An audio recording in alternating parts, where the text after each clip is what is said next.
damn rules.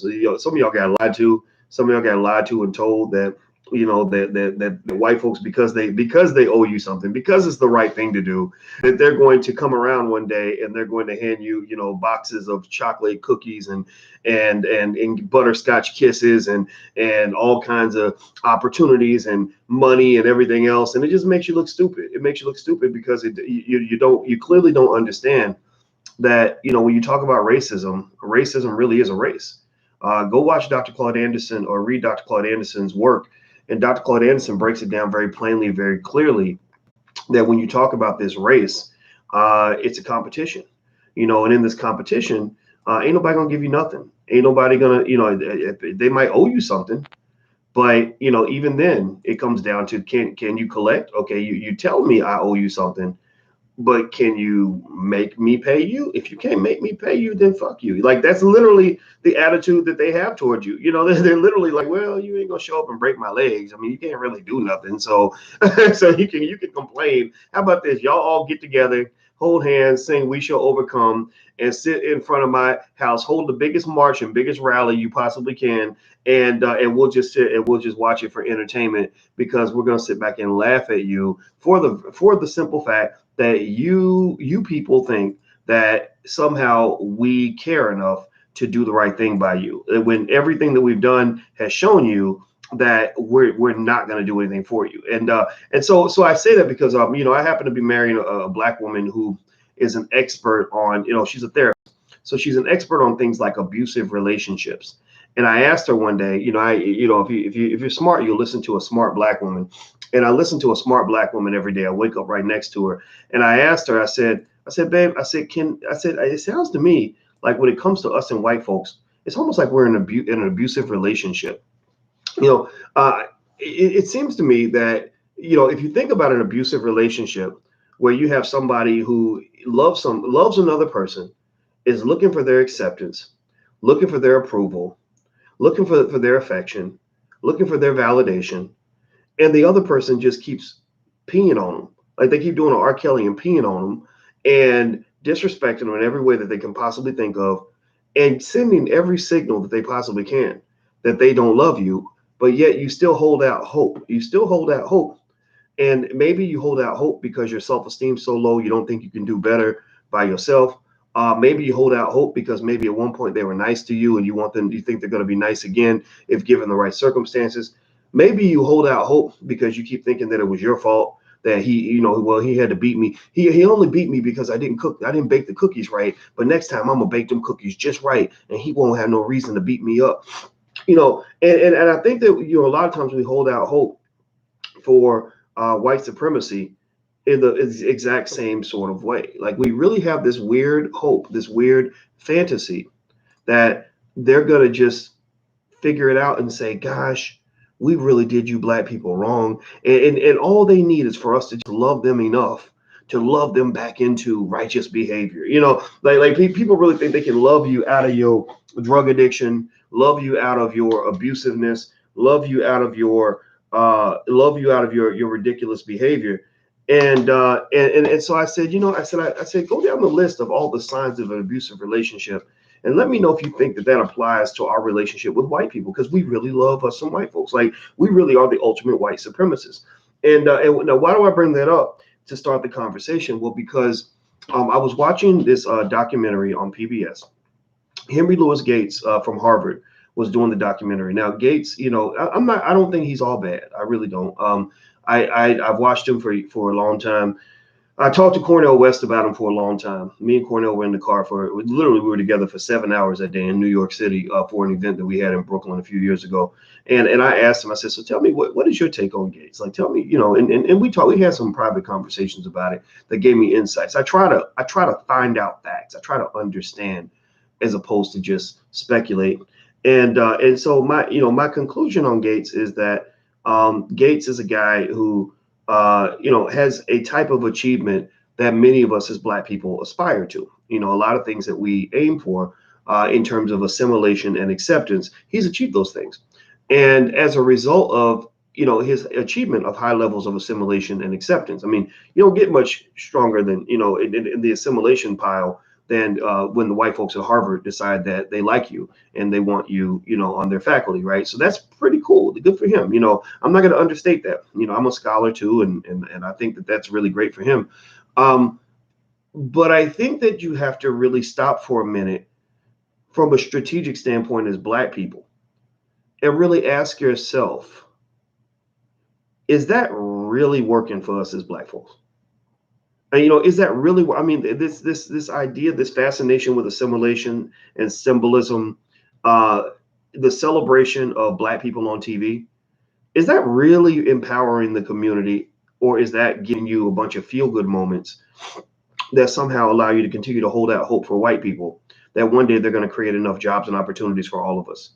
Or, or maybe it becomes like the Hunger Games. In the Hunger Games, it was a fascinating story where basically they would oppress the masses, but they would pick a couple of people out of the group every year and elevate them to the highest levels of society, treat them better than the elites got treated. And they would parade these individuals to the masses in order to control the masses. And they would convince the masses, like, look, if you play the game, if you commit yourself, sorry, let me see. My nose, one of y'all told me I had something in my nose, so let me make sure. Am I good? Okay, I think I'm good. All right. You gotta fix stuff like that. You can't be sitting here with a booger hanging out your nose, man. That's just tacky as hell. So anyway, so the masses would be controlled by the parading of the symbolic success stories, right? And that's what would keep everybody sort of in the game, right? And so I'm going to make a couple arguments here to kind of break this down and tell you what I saw with this documentary and some of the things that really got me going and got me thinking. If you could do me a favor real quick, please hit the thumbs up button, hit the share button, hit the subscribe button. Please hit the thumbs up button. Also, I'll let you guys know the May 6th. May 6th is when the investing masterclass begins. So if you still like to join, you can still jump in. You can go to drboycemasterclass.com. That's drboycemasterclass.com if you'd like to join us in the masterclass. drboycemasterclass.com. Somebody type that in. So here's one thing I want to start off with. I think that as Black people, one area where you've been lied to is that you've been falsely led to believe that acceptance by others is your key to freedom.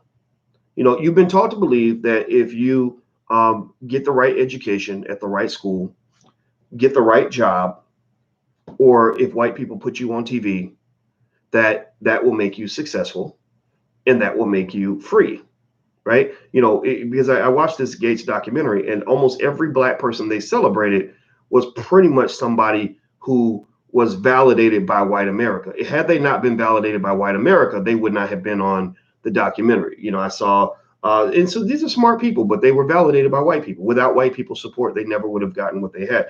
I saw Barack Obama. I think I saw Oprah Winfrey, Michael Jordan, Tiger Woods, and things like that. And then some civil rights icons, smart people, like Maya Angelou and others. And I'm not saying that these are bad people at all. I'm just saying that if white people had not supported them, if white folks had not put them on TV, if white folks had decided to ban them, these individuals would not be celebrated in the Black community. So a lot of what you consider to be Black success is really the result of marketing.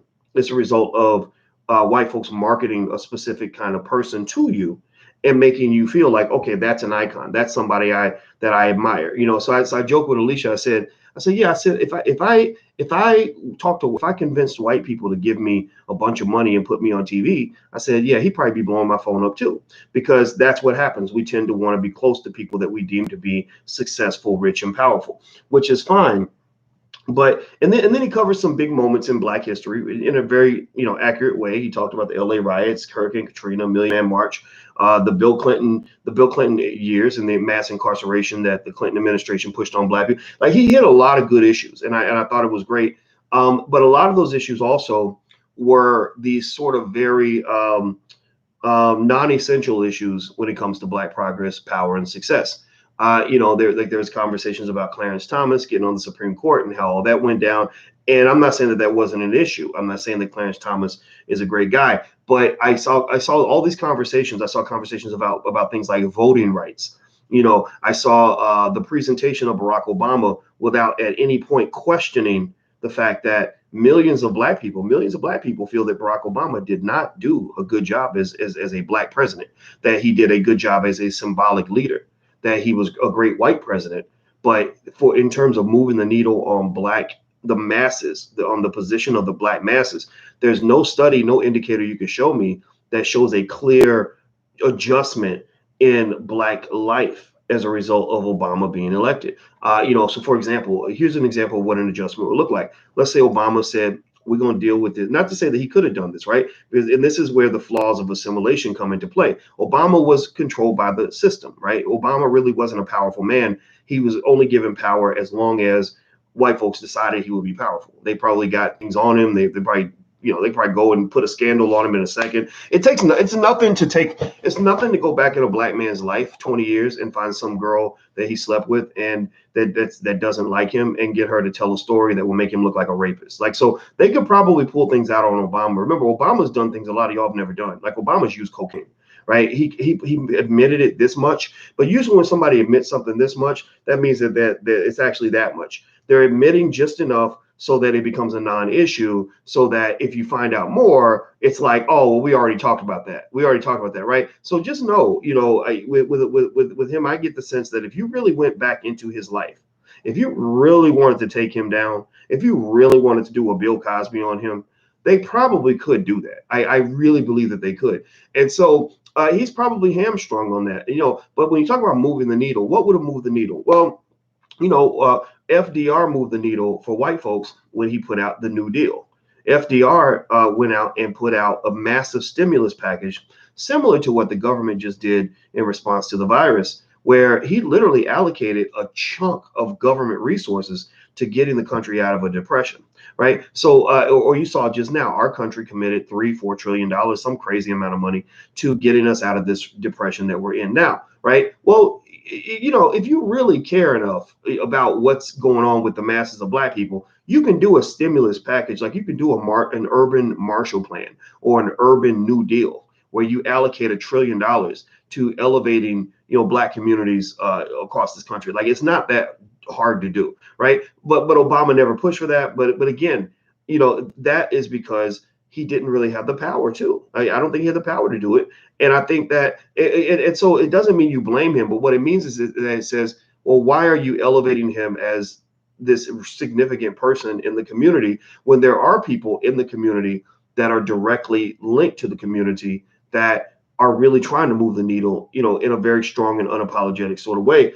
And so when I was watching the documentary, I got to the point where I thought about it. I try to sometimes, when I experiment mentally to figure out what I'm really thinking about something, I said, I wonder if we did a documentary about Jewish history in America. Like, if the Jews were talking about the great things they've accomplished in America, do the Jews have a long list of great basketball players and football players and singers and dancers and actors and actresses that they would be talking about, for the entire the entire time? Like, would their greatest source of pride be, the first time we had somebody Jewish elected to a high office? Would they sort of be talking about individual success, or would they actually talk more or as much about institutional success? You see, what elevates a community are not individuals.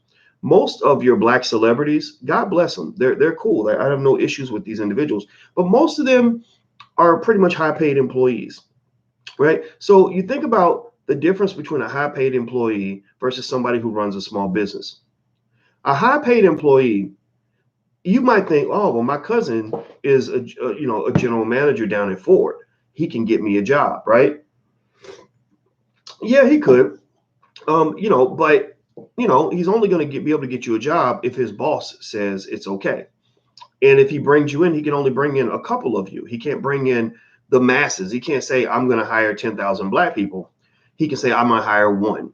Or I've got my Negro mentorship program, so I've got 3 black people in that program, right? So what that does is that creates the black elite, and it leaves the masses behind because there's no sort of institutional movement behind any of that, right? It's all about individual stuff, right?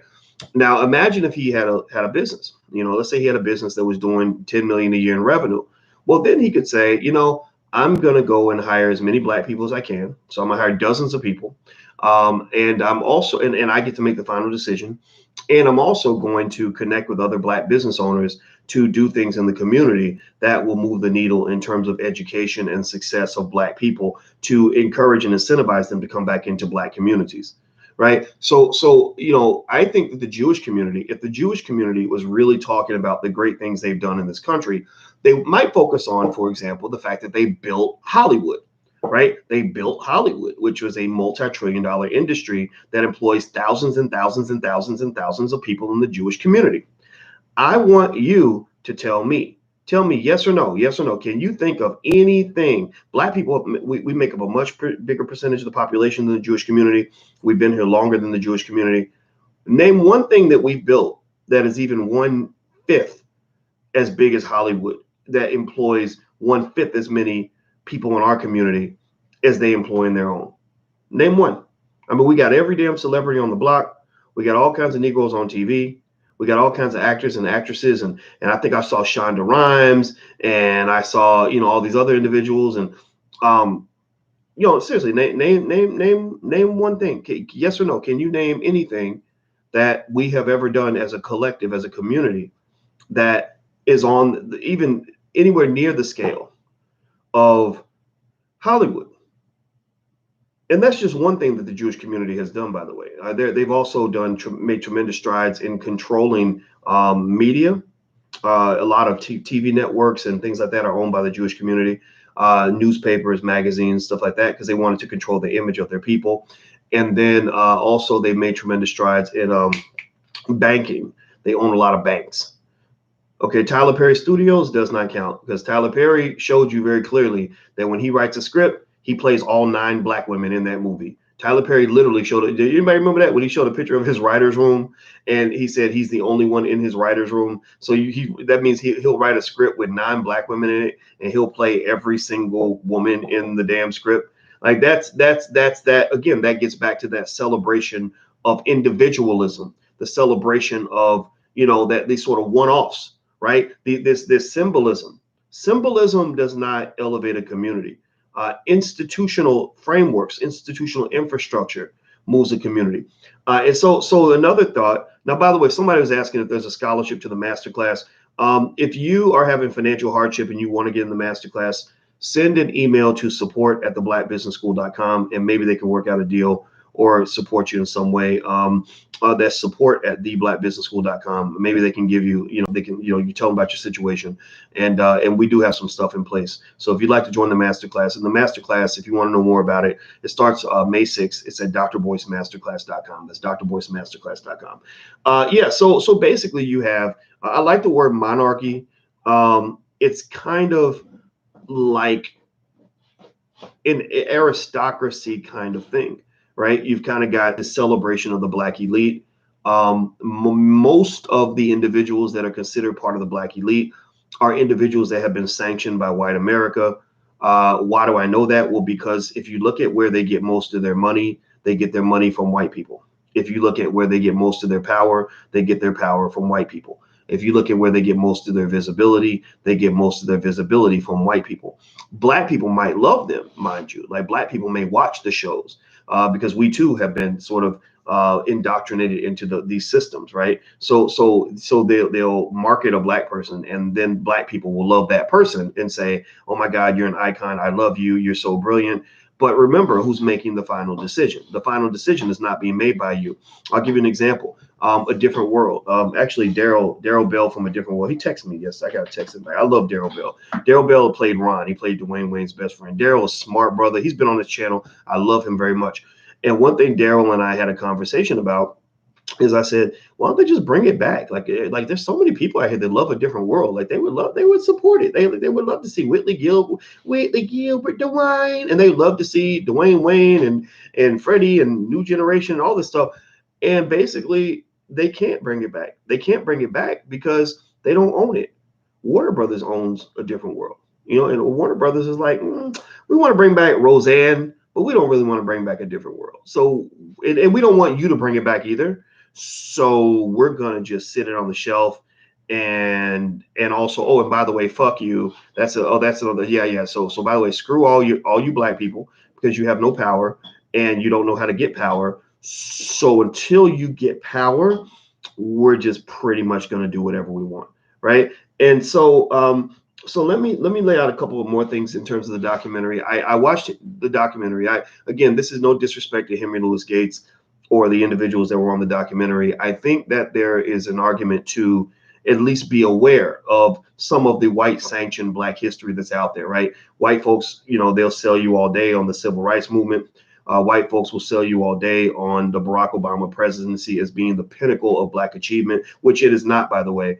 Barack Obama was a guy who was able to get white people to vote for him. That's what makes him brilliant. That's what makes him wonderful. That's what makes him great. And I'm very happy for him for that. But that is not the pinnacle of black achievement, because black people as a collective did not move forward as a result of that. The Obamas became worth, $500 million as a result. And that's very good for them. But this was not a significant achievement for black people. You must stop confusing achievement with assimilation.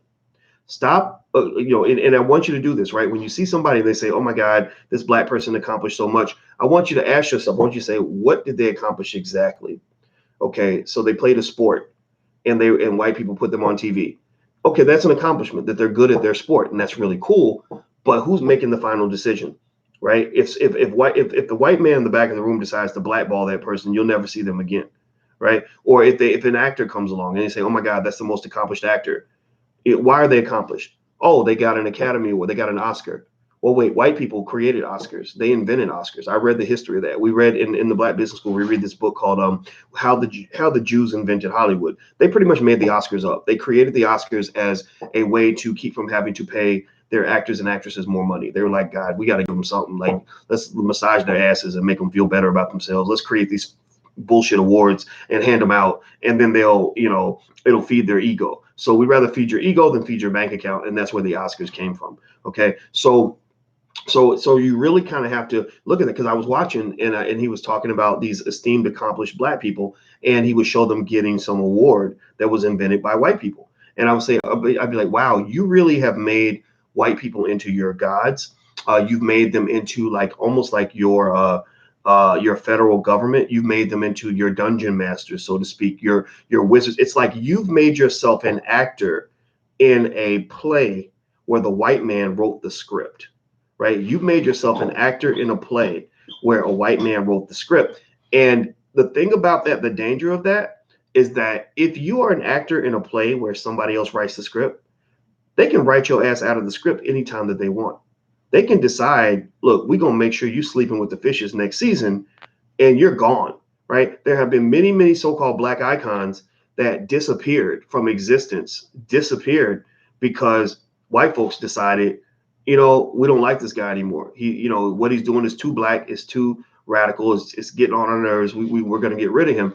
And there are great black people who've never entered into the broader black public consciousness because white folks cannot digest what they're doing, and it's okay. Like, I think that's good. I think those are the individuals, those are the people that I look for. Those are the ones. Like my question is not, okay, I will never believe that you achieve greater freedom by receiving greater acceptance. I think that you're free when you don't care if anybody accepts you. That's when a black person is truly free, in my opinion. I didn't become free when I was trying to, get a job. I was in academia. I was at Syracuse, and I was trying to get these jobs and all this, and bend, twist and bend and play the game, and then, but I didn't really become Superman, so to speak, in terms of being really who I am, until I just really broke the chains off and said, I'm just gonna be me, man. Like, I'm pretty good at being me. I'm not good at being a white man. I'm never going to be the best at being a white guy, because white guys already got that on lock. That's the original. I'm just a cheap imitation. So I'm going to go off and be me, whatever that means to me, whatever that means to the world. And I'm going to find people who can appreciate that. Right. And so I think, so pay attention, right? This is one critique you can lay on the Henry Louis Gateses of the world, in terms of looking at what they're doing. It looks great. It looks beautiful. It makes you feel good, right? When I was watching all these iconic, these moments in black history that have been, put on TV by white people, And these people that we all know that from because we've seen their TV shows or their sporting events. It was fun to watch. It was really interesting to watch. But then I thought about it, and two things hit me. One was I said, we have all this so-called Black achievement that's being presented on this fucking screen, and the needle has not moved in our community hardly at all. In fact, we've moved backward, right? Since integration, we've actually moved backward in a lot of key indicators when it comes to quality of life. We certainly have less power than we had before because everybody's chasing this assimilation dream, and it can only work for a few of you. If 100 of you try to do it, it might work for 10. The other 90 of you are going to be left out in the cold. And that's the problem with assimilation, right? And even the 10 of you that think you made it, you actually got what in economics, we refer to this as the winner's curse. The winner's curse is when you think you won, but really you lost. Like you think you're free, but really you became a bigger slave. So a lot of your so-called really successful Black people are really just sort of, high paid, high profile employees. A high-paid, high-profile employee does not have the ability in most cases to institute significant systematic change that's going to impact dozens or thousands and thousands of people. Seriously, they don't. There's no scaling of a job. There's just not. Even if you talk about the best, your favorite actor, your favorite, singer, your favorite basketball player, 9 times out of 10, there's no scaling of that. Right? That individual and their family are going to do extremely well. They might mentor 2 or 3 people, and that's really great. I had a really hard conversation, with some guys I just have a lot of respect for and appreciate over at the Jordan brand. I went over there and I went to Oregon and they showed me around, and I just respect them so much. But I remember saying, I said, I think that I said, so what are you doing, for the masses of these brothers, these young kids that are sitting in the hood with nothing to do, and he mentioned that they have a mentorship program where they bring in 2 or 3 of them and let them do internships at Nike. And I said, that's 3 people. Like, that's not going to move the needle in the Black. 3 people ain't never moved the needle for shit in any community in the history of this planet. 3 people, no disrespect to that at all. But I think that we are trained on the wrong models. A lot of you have done that. A lot of you maybe got that job where you were the only Black person and you felt like you were moving the needle because you mentored 2 Negroes a year. Or maybe you got a job, in my field, in academia. I'd see Black people that would get a job at a white university and say, I really want to make a difference. So they would mentor like 1 Black student every year, maybe 2, maybe 3, maybe 5. That's not scaled up systematic modification of the plight of a community. That's not gonna really make a difference on a broad scale, right? So I think that it doesn't mean everybody has to do it, right? Everybody can't go to that level, but I think that one of the problems with a Henry Louis Gates documentary is that you're missing the celebration. As you're celebrating the Negro on TV, you should also be celebrating the Black people in the community that have achieved some ability to scale their impact to the point where it's impacting at least dozens, maybe hundreds of people. So, for example, as you talk about Shonda Rhimes getting her deal with Netflix, good for her, writing Grey's Anatomy and Scandal and these other shows that white people love. Why not also talk about Jay Morrison and the Tulsa Fund? Jay Morrison, again, you critique him all you want. I'm sure maybe there's something to critique. I'm not here vouching to say anybody's perfect, but shit, you tell me, you show me any Negro that was on that screen that can say, I got thousands of Black people together to build one of the largest investment funds in the history of our people, in the history of our community. That's some epic shit. That's some transformative high-level shit. It's a scalable model, right? If LeBron did it, if a Michael Jordan did it and had the consciousness to even care enough to try to do it, it could be 100 times bigger.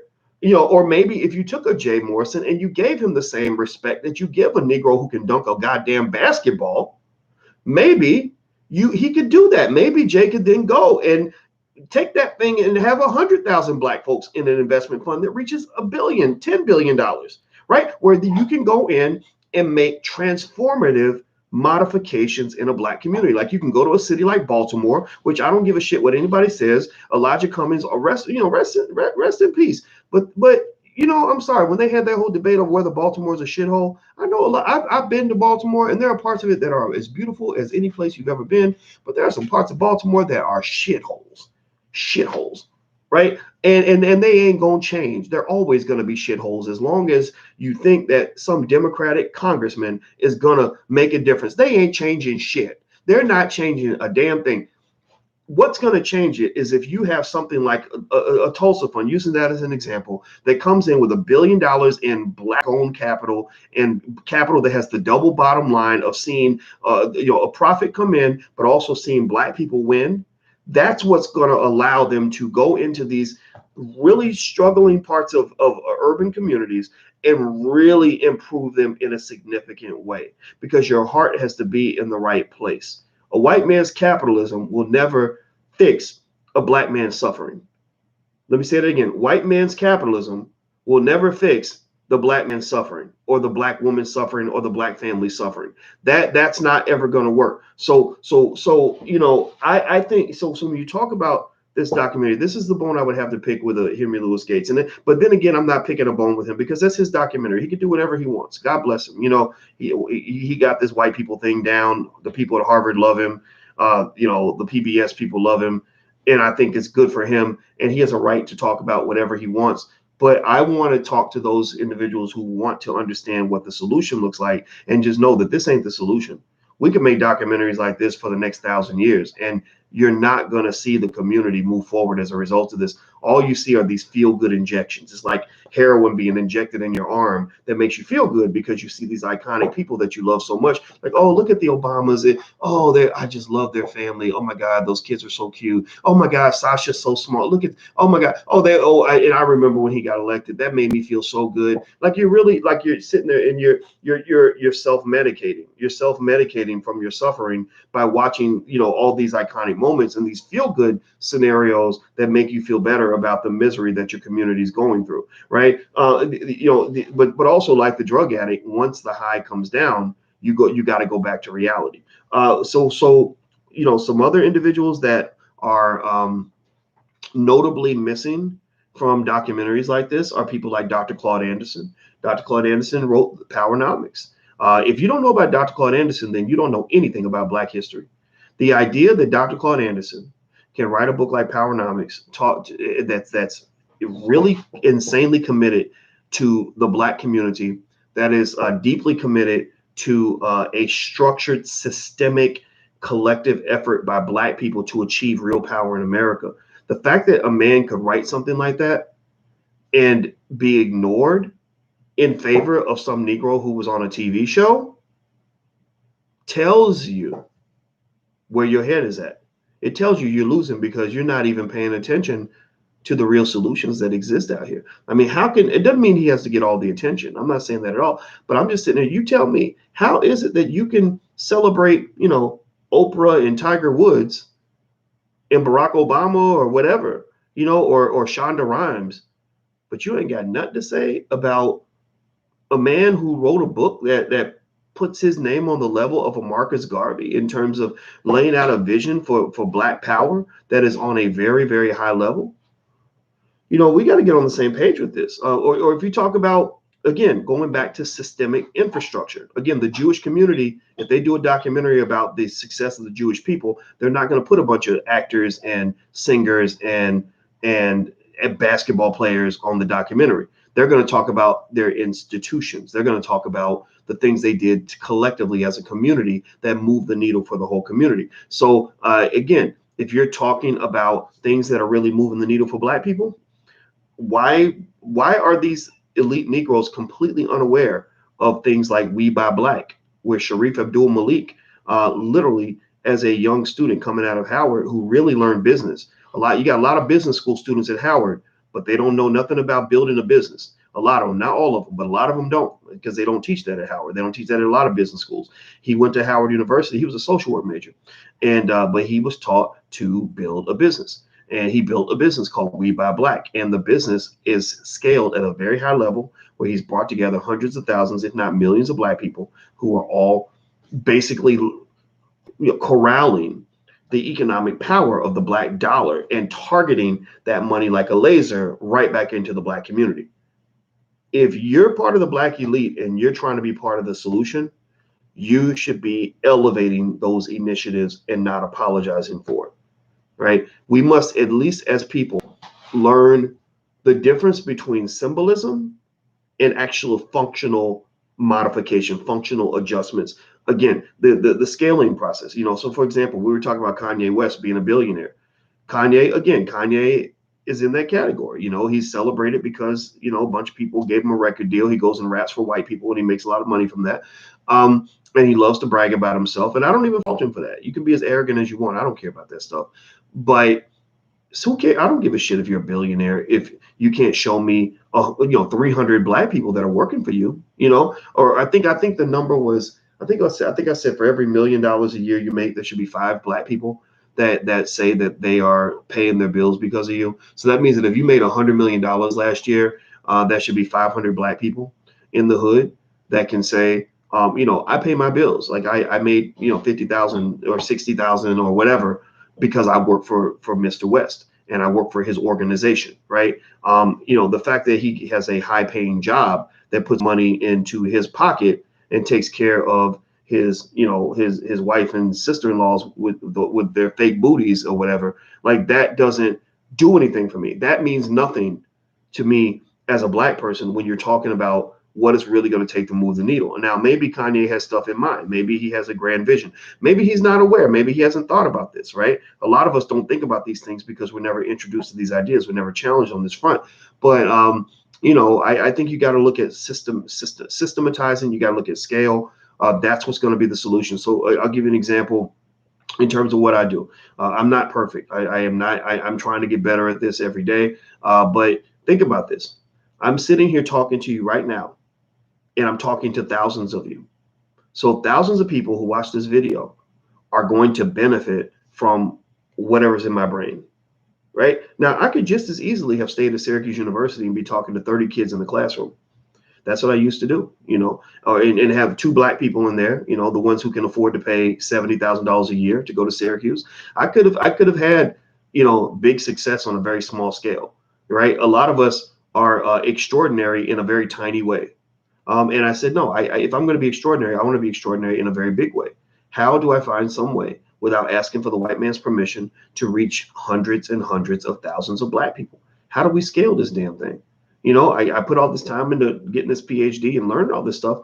How do I scale it? How do I have systematic infrastructural processes that allow us to really, really move the needle on black families, right?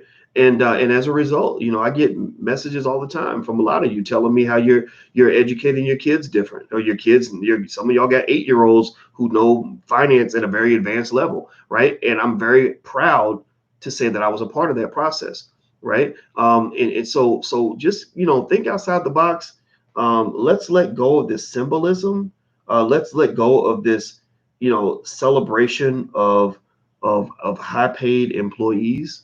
Because that's not, some actor on TV really means nothing to black people. Like it makes you feel good psychologically, but if you take that away, there's really nothing there in terms of actual substance, in terms of really moving the masses forward. And that, honestly, when I thought about it, because I couldn't understand it, I said, we got all these damn black millionaires and all these black people on TV and doing great things and in sports and everything else. Why is the community sitting still? Like, why haven't we made progress? Why do we have these cities that are shitholes?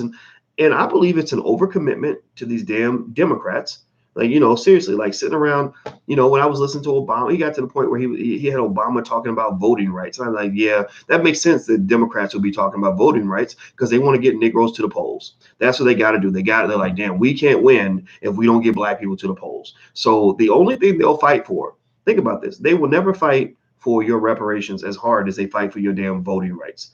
They will never fight for you to get small business loans as hard as they fight for you to have the right to show up and vote for some white man to get back into office. Seriously, I mean, you got to think about that. You got to be smart and kind of look at what the incentive is. These people don't love you, and it's up to you to really love yourself. And I really think that in our community, we have some people that are really doing the damn thing, that are really changing things on a systematic level. A lot of times when I'm talking to you guys, I gave up trying to get on TV because I said, okay, the white man's blocking me on that. He doesn't want me on TV because he doesn't want a message like mine transmitted to millions of black people. And then, you know, in a Henry Louis Gates, a guy like that, I'm not going to get along with him. Like he's going to see me as too radical, or maybe because I'm questioning certain things, he's not going to appreciate that. He's going to feel threatened by that. But then I thought about it and I said, you know, and then you think about the school system. You know, school systems, again, this shows how little they actually love black children. There are black children who would benefit tremendously from hearing on a regular basis from people like, I don't know, Louis Farrakhan. Louis Farrakhan. But do you think Louis Farrakhan could get into most public schools across this country? No, he couldn't, because they feel that they have the right to control what messages you receive. Black people love Louis Farrakhan. White people hate him. So because white people hate him, it doesn't matter that black people love him. He's not going to get invited to your son's public school. So the internet beautifully allows opportunities for us to, you know, sort of circumvent or to just go around the system, right? So when I'm talking to you every day and I'm convincing you, for example, on the power of black economics as one of the key solutions to empowerment, that's my power play. My power play is, I know what I can do. I can go straight to the mother and the father, and I can get the mother and the father to realize that your home is your first institution. Your home that's your university. That is your first small business. That's your kingdom. That's your castle. So I'm speaking to you as the king or the queen of your castle to say, let me throw some ideas at you, and I hope that you'll consider passing this on to your children so that your family can achieve empowerment. Because I can tell you this, one thing about America that's really interesting is that when you have a black family that learns how to, first of all, love each other and be functional. We talked about that, right? We talked about just not engaging in the negativity and not fighting each other and learning how to love each other, support each other, see the power in each other. But then also they get access to a few resources because they've learned how to create their own opportunities and create their own wealth. And also even create, maybe if you get really good, you can create jobs for other people. Then that person is immune from a big chunk of the racism that's out here. It doesn't mean that that it doesn't exist. I mean, there's stuff out there, right? You still have some political issues, right? You still have issues with police and things like that. But even in Powernomics, Dr. Claude Anderson basically says that if your community has enough empowered families and they have enough wealth, they can control the police department. They can go down to the mayor's office and the city council meetings and change